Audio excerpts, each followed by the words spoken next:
Bapak Ibu kaum muslimin wal muslimat, sidang jemaah subuh, pembahasan kitab akidah, kitab Al-Qaulul Mufid ala Kitab Tauhid yang dimuliakan dan dirahmati oleh Allah Subhanahu wa taala. Segala puji bagi Allah Azza wa Jalla. Pada pagi hari ini kita kembali melanjutkan pembahasan kitab Tauhid, dan insyaallah nanti malam kita akan kembali melanjutkan pembahasan tentang alam barzakh.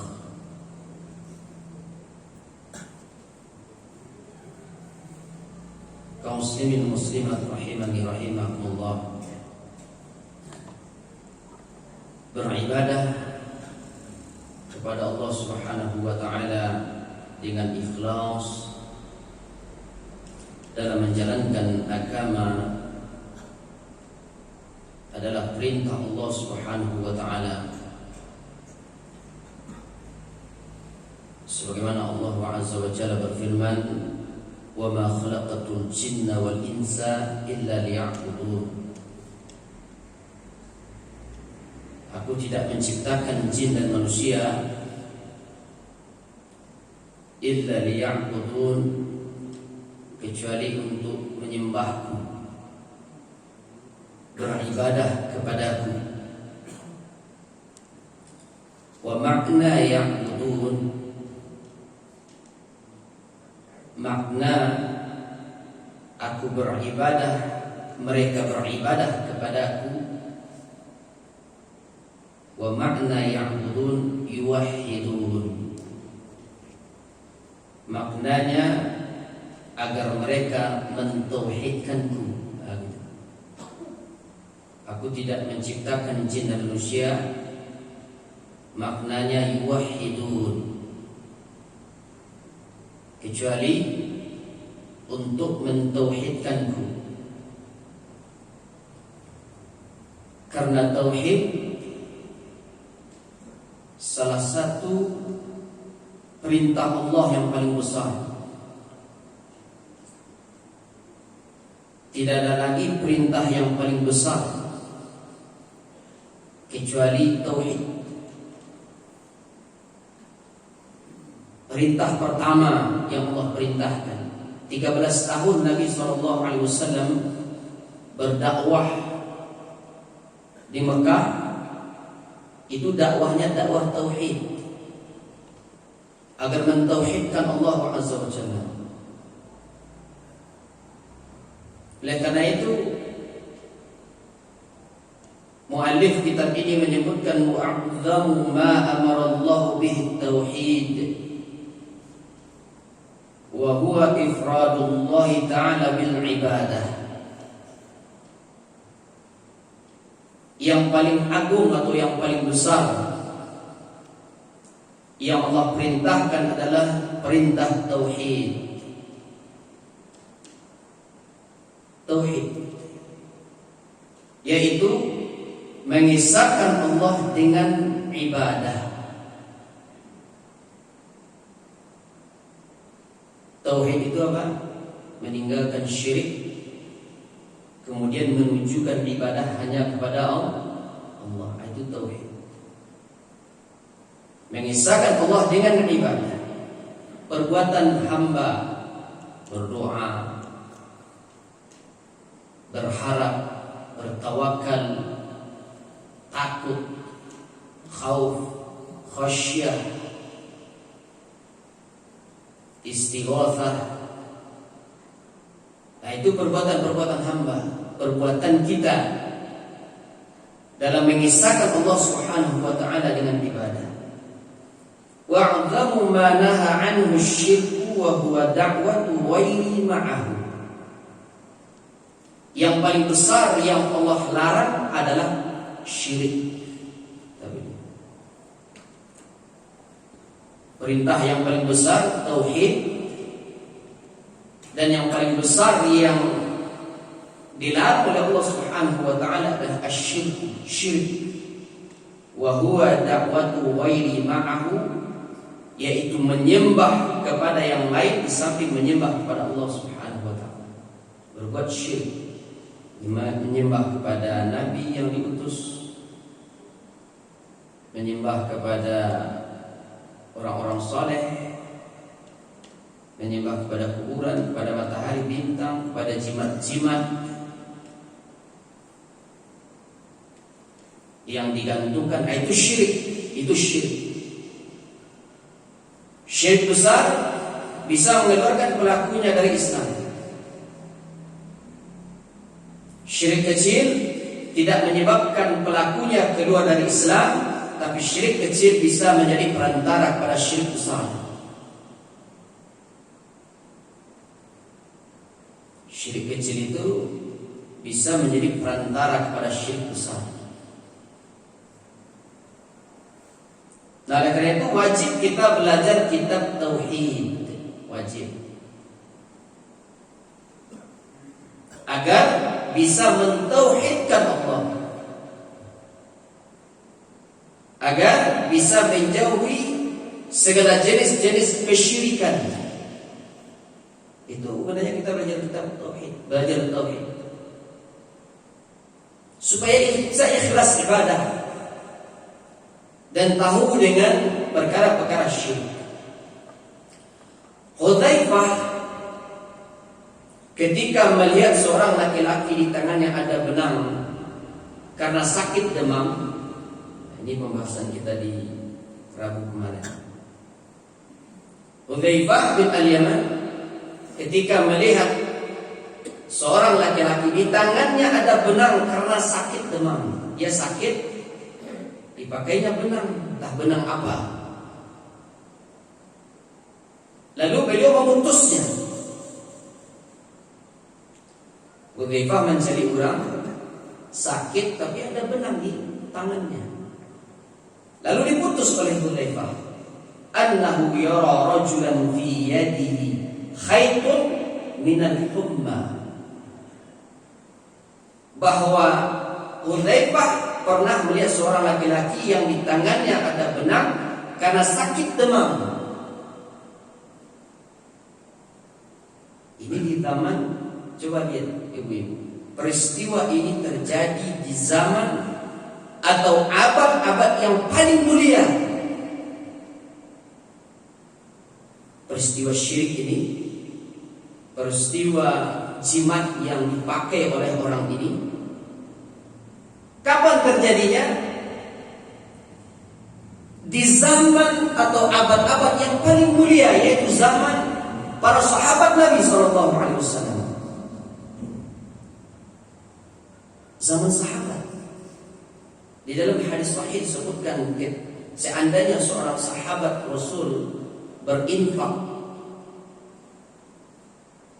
sebesar 2 telapak tangan yang disatukan, tidak akan bisa menyamai infak selain para sahabat, walaupun orang itu berinfak sebesar gunung berupa emas, tidak akan bisa. Seandainya awak berinfak sebesar gunung, berinfak emas sebesar gunung, tidak akan bisa menyamai infaknya para sahabat yang hanya 2 telapak tangan yang disatukan, tidak bisa. Itu keutamaan para sahabat Nabi SAW. Makanya amalan para sahabat, pemahaman para sahabat jadi tolak ukur kebenaran bagi umat Islam. Benar tidak benarnya kita berislam ukur dengan Islamnya para sahabat dulu. Sudah benarkah Islam kita hari ini? Lihat para sahabat dahulu, bagaimana mereka berislam. Seandainya Islam kita hari ini seperti Islamnya para sahabat dahulu, itu Islam yang benar. Itulah Islam yang benar.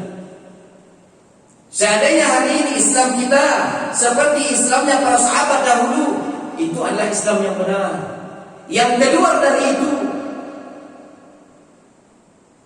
kalau ada orang berislam hari ini keluar dari Islamnya para sahabat dahulu,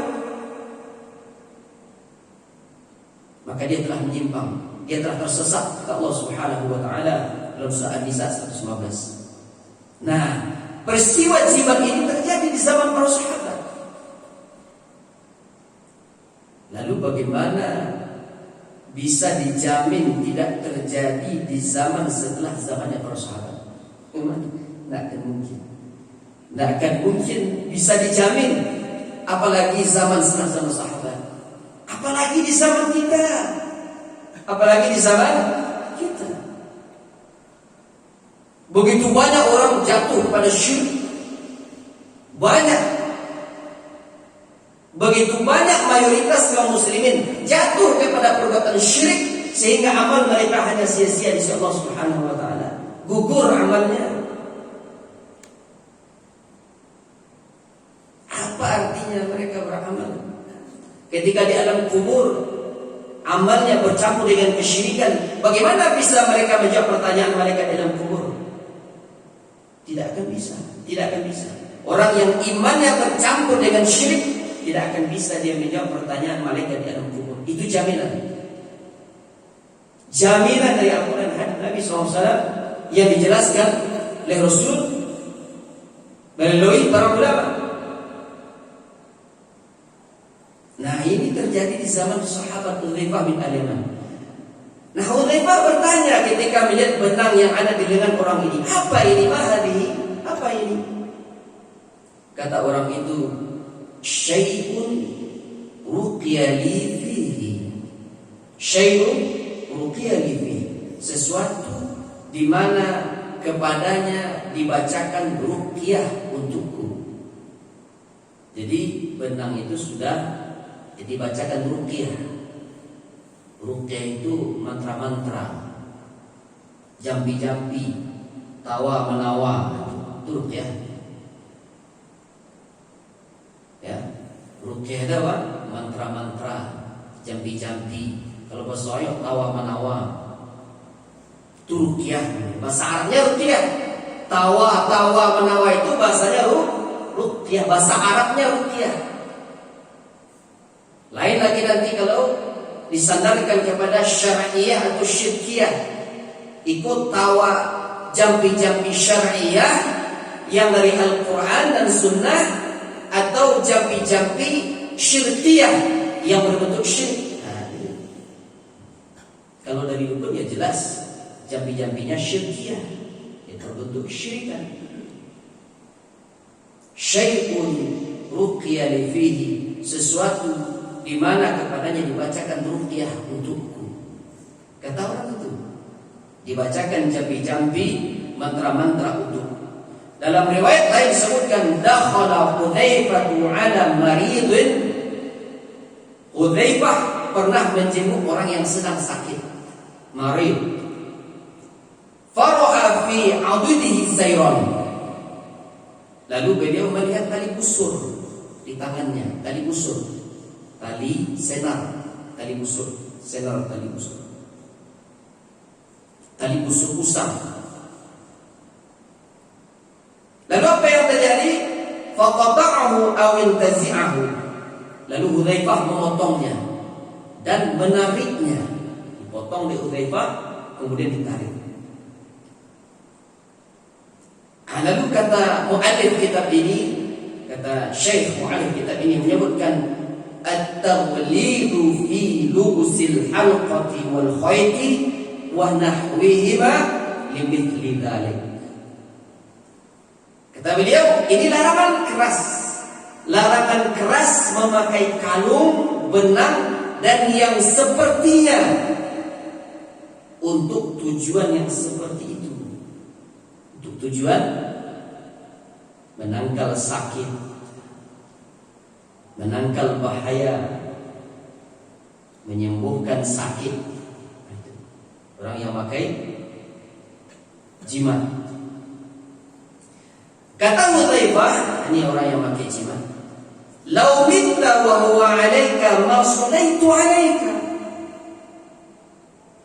Kalau kamu mati, nah ini kalau ada orang sedang mati, jimat masih tak pakai di kantongnya, di tubuhnya, atau gantung di rumahnya, atau di gentengnya,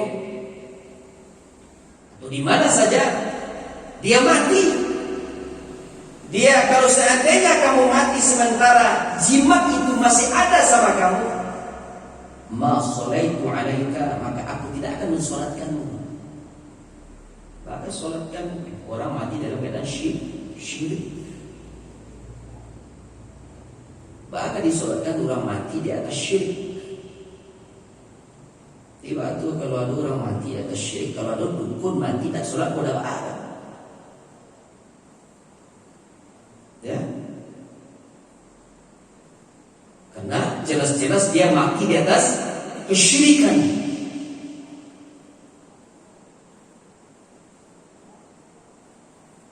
Kemudian Hudzaifah membacakan firman Allah dalam surah Yusuf. Dalam surah Yusuf 106. Dibacakan oleh Hudzaifah surah Yusuf 106. Wa ma yu'minu aktsaruhum billahi illa wa hum musyrikun.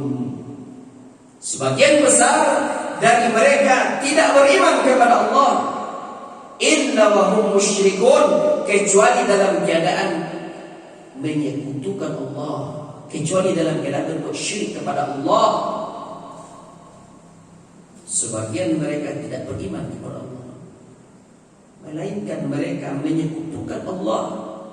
Dalam keadaan menyekutukan Allah, berbuat syirik kepada Allah. Surah Yusuf 106. Ini ayat yang dibacakan Hudzaifah.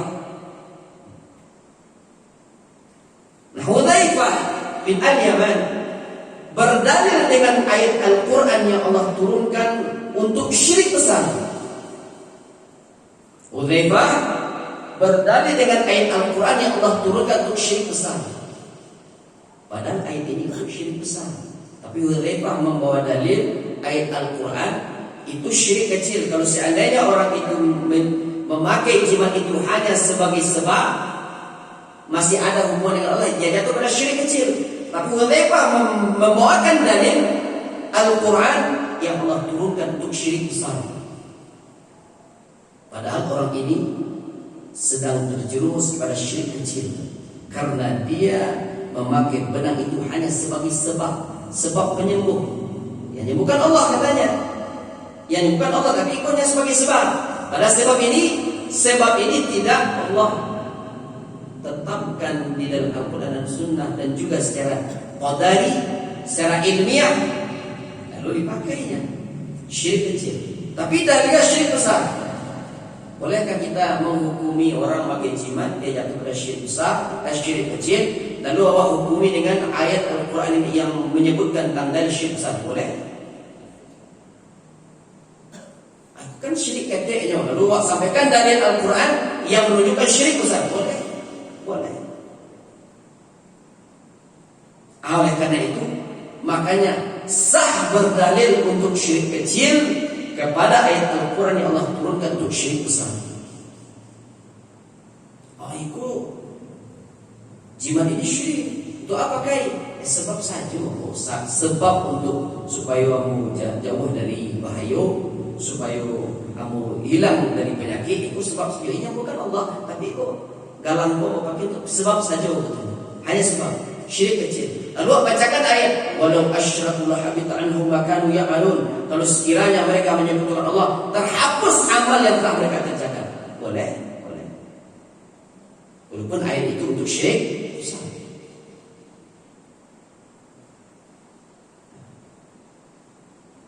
Sebab seorang muslim kadang menyatukan imannya dengan syirik kecil.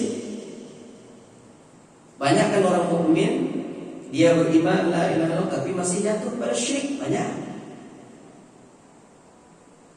Syirik kecil bisa menyatu dengan iman. Kalau masih banyak kaum muslimin jatuh pada syirik secara perkataan, secara perbuatan. Banyak. Banyak. Tapi syirik besar tidak akan bisa atau mustahil. Syirik besar tidak akan bisa atau mustahil bisa menyatu dengan iman. Tidak. Oleh karena itu kalau ada kalung, kalau masih ada kalung, benang-benang atau jimat-jimat yang sekarang dipakai atau digantung di rumah, cepat-cepat dibuang dan dibakar, dibacakan ayat kursi, kemudian bertaubat kepada Allah Subhanahu wa taala. Allah pasti terima taubat. pasti Allah terima taubat. Karena tidak ada orang yang tidak salah, itu tidak. Setelah dia belajar, dia tahu. Setelah dia belajar, ini syirik. Dari situ dia tahu. Dari belajar, dari mempelajari kitab tauhid, akhirnya dia mengetahui, ini syirik. Kalau tidak ditaubati dosa syirik, tidak akan Allah ampuni. Ingat-ingat ada dalil. Mati orang di atas dosa kesyirikan, tidak akan Allah ampuni. Banyak kesyirikan itu akan kita bahas satu persatu nantinya. Nah, ini masih masih di bab hanum dan jimat. Kita sambung tentang berikutnya. Bab berikutnya, ma ja'a fi ruqqa wat tamaim. Bab tentang ma ja'a fi ruqqa wat tamaim. Bab tentang ruqyah dan tamimah. Tamimah itu apa ibu-ibu kemarin? Jimat. Disebutkan dalam Sahihul Bukhari dan Sahihul Muslim bahwa Abu Bashir Al-Ansari radhiyallahu anhu bersama dengan Nabi SAW dalam suatu perjalanan. Ini Abu Bashir Al-Ansari pernah bersama dengan Rasul dalam suatu perjalanan beliau dalam keadaan safar. Kemudian beliau mengirim seorang utusan untuk menyerukan, untuk mengumumkan. Apa yang diumumkan? Dipikir oleh Nabi SAW seorang utusan untuk memberikan pengumuman. Apa yang diserukan? Alla yabqayanna fi raqabati ba'irin qiladatun min watarin aw qiladatun illa quti'at. Yang disuruhkan, yang diumumkan itu, jangan sampai ada kalung, jangan sampai ada kalung dari tali busur atau kalung apa saja yang meleket di leher unta kecuali dipotong. Ini kata Nabi SAW, umumkan ini. Jangan sampai ada kalung dari tali busur atau kalung apa saja yang melekat di leher unta kecuali dipotong, illa quti'at, kecuali dipotong. Al-wa'id, kata pengarang kitab ini, al-wa'idu syadidu ala man ta'allaqa wa tarama. Kata beliau, ini al-wa'id, ancaman keras untuk orang yang mengalungkan tali busur atau yang sejenisnya. Karena orang-orang jahiliyah dahulu meyakini, kalau kini kan ada juga yang awak yakini, banyak macam-macam yang awak yakini sebenarnya banyak. Tidak jimat-jimat yang awak pakai, banyak keyakinan kita hari ini belum bisa tertinggalkan. Itu bahaya. Kalau masalah syirik berbahaya. Orang-orang jahiliyah dahulu meyakini tali busur kalau sudah usang, tali busur kalau telah usang itu dibacakan mantra-mantra ruqyah syirkiyah. Dibacuan jampi-jampi mantra-mantra yang berbau syirik agar itu bisa menjaga mereka dari bahaya. Jadi itu orang musyrik jahiliyah dahulu diambil tali busur senar, busur yang usang itu dibacuan mantra, ditawa ya. Tali busur yang udah usang itu dulu di zaman jahiliyah ditawa, dibacuan mantra atau ruqyah syirkiyah, tawa menawa yang berbau syirik.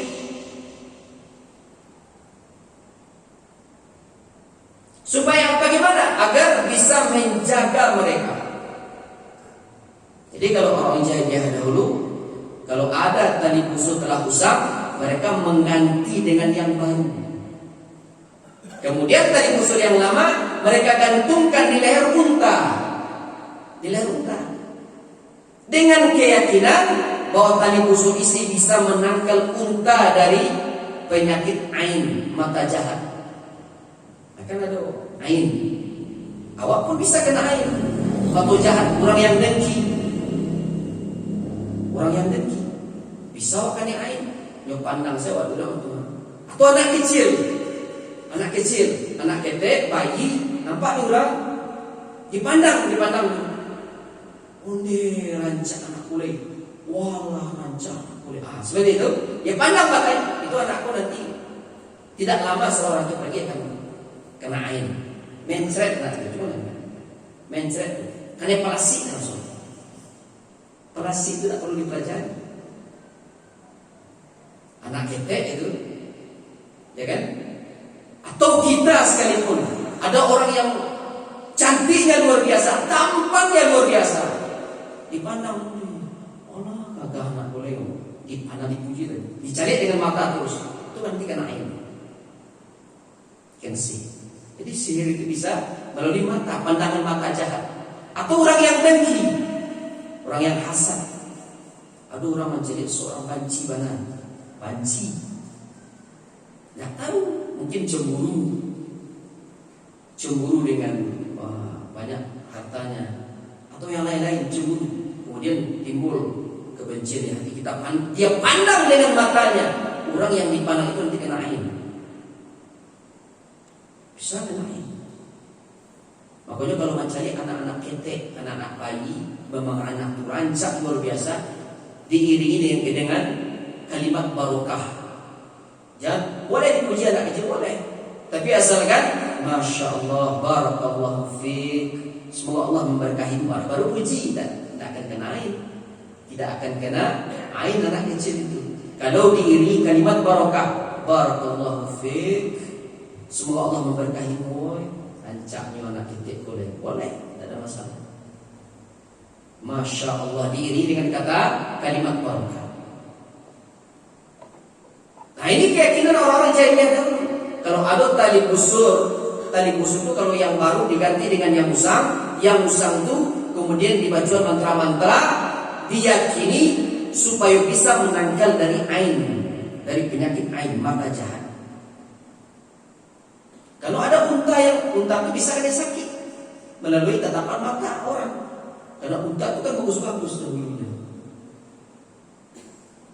Bisa kena sakit. Itu dari pandangan mata. Nah, lalu Nabi SAW melarangnya dan memerintahkan mereka untuk memotongnya. Dan siapa yang memotongnya,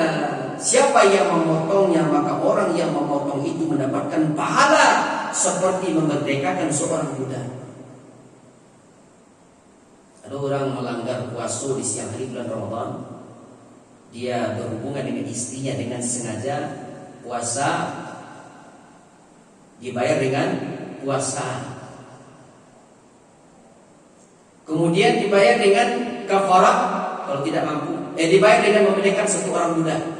Dibayar pertama dibayar dengan kafarah, memerdekakan satu orang budak.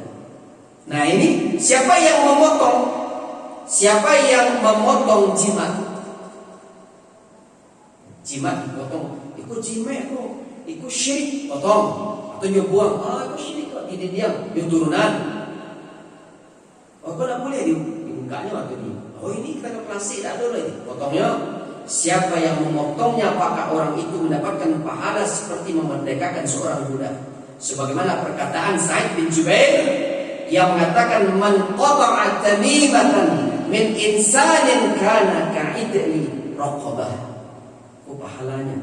Siapa yang memotong tamimah dari seseorang, maka dia sama dengan memerdekakan seorang hamba sahaya, memudahkan seorang budak. Kadang pahalanya dapat pahala. Nampak cucu awak, aku tangkap plastik, dia bukanya pahala besar bagi orang yang memotongnya. Pertama, dia dapat pahala memerdekakan seorang budak. Yang kedua, dia telah menyelamatkan anak cucunya, keponakannya dari kesyirikan. Pahalanya lebih besar insyaallah subhanahu wa ta'ala. Lalu apa kata mu'allif kitab ini? Fadlu thawabi man qata'a tamimatan min insanin. Ini keutamaan, kata beliau. Ini keutamaan pahala orang yang memotong tamimah, pahala orang yang memotong jimat, yang membuka jimat, yang menghancurkan jimat, yang membakar jimat dari seseorang, itu pahalanya. Karena itu adalah keyakinan yang rusak, keyakinan yang berbau syirik.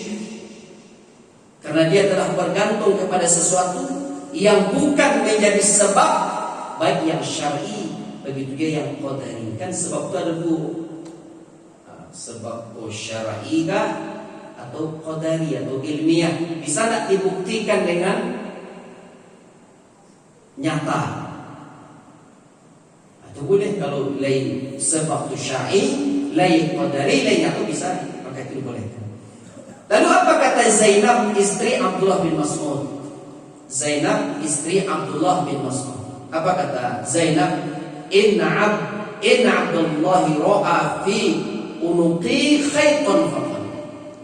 Kata Zainab, sesungguhnya Abdullah di sini Abdullah bin Mas'ud. Sesungguhnya Abdullah melihat benang di leherku. Jadi Zainab pakai benang di lehernya. Zainab pakai benang. Nampak dia Abdullah bin Mas'ud. Ditanya oleh beliau, "Mahadi? Apa ini?" Kata Zainab, "Khaytun ruqan li fihi." Khaytun ruqan li fihi. Benang, kata ini benang yang sudah dibacakan mantra-mantra kepadanya untukku. Lah dibaca, lah ditawa. Itu banang yang sudah ditawa. Itu banang yang telah ditawa. Aku kata Allah masuk itu banang aku lah ditawa. Itu bahasa. Banang yang sudah ditawa. Untuk saya kata Zainab. Kemudian Zainab mengatakan, fa akhadahu thumma qata'ahu. Kemudian kata Zainab, Abdullah bin Mas'ud mengambilnya, faqata'ahu, kemudian memotongnya. Diambil Abdullah bin Mas'ud dipotong. Kemudian apa kata Abdullah bin Mas'ud? Antum alu Abdillahi aghniya'u an syirk. Kata Abdullah bin Mas'ud, wahai keluarga Abdullah, benar-benar tidak memerlukan syirik. Jangan sampai kalian berbuat syirik dari jimat tadi. Kemudian apa kata beliau? Sami'tu Rasulullah sallallahu alaihi wasallam yaqul. Saya sudah mendengar Rasulullah sallallahu alaihi wasallam bersabda. Kata beliau, "Inna ruqa wa tamaima wa tilawata syirkun." Ini. Sesungguhnya ruqyah, mantra-mantra yang bertawa-menawa dari dukun yang berbau syirik. Lalu tamimah, kata Nabi SAW, kemudian tilawah itu syirik. Bukan tilawah, tiwalah. Bukan tilawah ya, bukan tilawah. Tilawah bukan membaca. Beda tilawah dengan tiwalah. Tiwalah bukan, beda tilawah dengan tiwalah. Di sini tiwalah. Ruqyah yang berbau syirik, mantra-mantra yang berbau syirik, tamimah dan tiwalah ini syirik. Kata Zainab, mata saya sakit, kata Zainab. Pokoknya pakai benang itu, mata ambu sakit, kata Zainab. Aku datang kepada fulan, orang yang beragama Yahudi, lalu dia membacakan ruqyah, dia membacakan mantra-mantra, lalu mataku terasa nyaman, sehat. Jadi nyusah. Jadi Zainab sakit, datang ke orang Yahudi, dia tawa benang tadi. Ketika ditawa tuh hilang sakitnya. Nyaman makamu. Dijawab oleh Abdullah bin Mas'ud. Apa kata Abdullah bin Mas'ud? Aku orang yang kadang-kadang datang ke dukun, ayo sehat mudanya. Sehat mudah tak apa? Pakai apa itu sehat mudanya. Apa kata Abdullah bin Mas'ud? Innama dzalika amalu syaitan. Itu adalah perbuatan syaitan. Itu adalah perbuatan syaitan. Kana yankhasuha biyadihi fa idza raqaha kaffa anha. Itu perbuatan syaitan. Syaitan menusuknya dengan tangannya. Kalau dia membaca ruqyah, maka syaitan berhenti dari menusuknya. Jadi ketika sakit justru syaitan nyoba tawa dia dukun hilang sakitnya.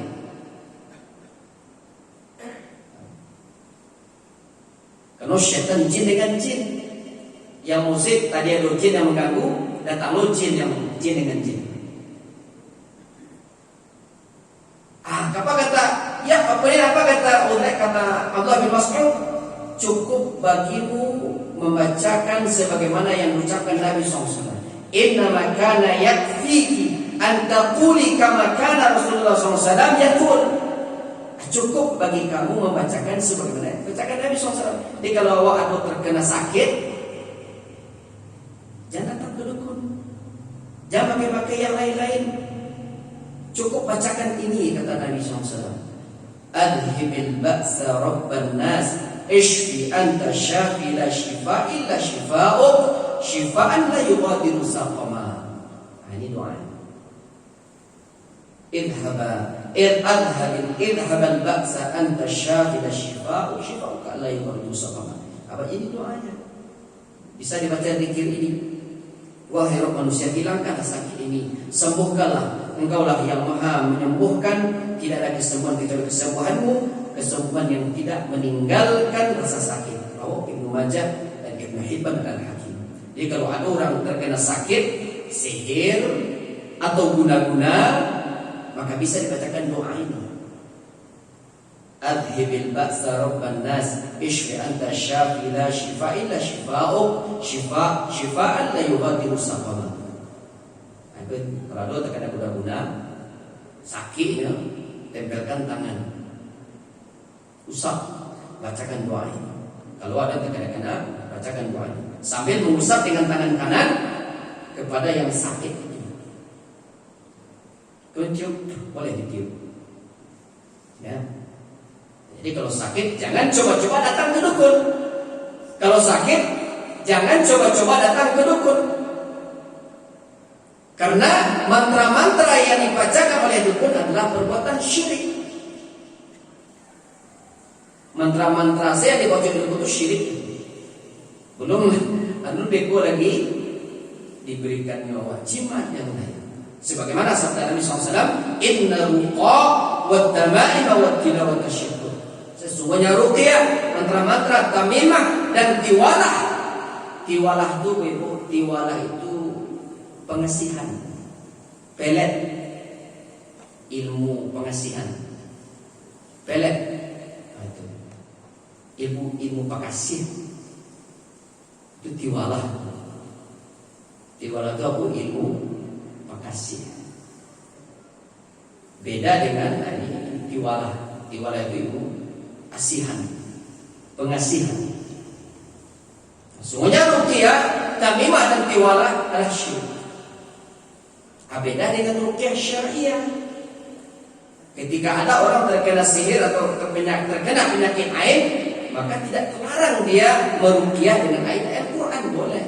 Kalau mantra-mantra itu dari ayat-ayat Al-Quran dengan hadis dari Nabi SAW yang sahih, dari zikir-zikir yang sahih, lalu kemudian terdengar oleh orang yang mendengarnya di ruqyah, maka itu boleh. Itu sebab yang syar'i. Tapi kalau ruqyah yang mantra-mantra itu syirik. Sebagaimana mu'allif menyebutkan dalam kitab ini, anna ruqyata bil kalamil haqqi minal aini wal humma laisa min dalika. Bahwa ruqyah dengan ucapan bacaan yang hak karena sakit ain dan sengatan tidak termasuk yang dilarang, tidak termasuk syirik. Kalau ruqyah yang dari Al-Quran, misalnya orang sakit dari sihir, apa juga Al-Fatihah, Alhamdulillahirabbil alamin, Arrahmanir Rahim, Maliki Yaumiddin. Apa juga kan? Kalau meruqyah itu ketika meruqyah dibacakan Al-Fatihah, Al-Quran, kemudian sedang meruqyah itu dibayangkan seolah ayat Al-Quran ini menghantam, membakar orang yang ada jin yang ada dalam tubuh orang itu. Alhamdulillahirabbil alamin. Seolah ayat itu menghantamnya. Menghantam, kita bayangkan dia Al-Quran itu menghantam orang jin yang ada dalam tubuh orang itu. Alhamdulillahirabbil alamin, Ar-Rahmanir Rahim, Maliki yaumiddin, Iyyaka na'budu wa iyyaka nasta'in. Seperti itu. Al-Fatihah begitu. Ya. Tusuk atau tato termasuk syirik. Sudah itu baca nama kiai. Susuk. Yo tato. Susuk tato.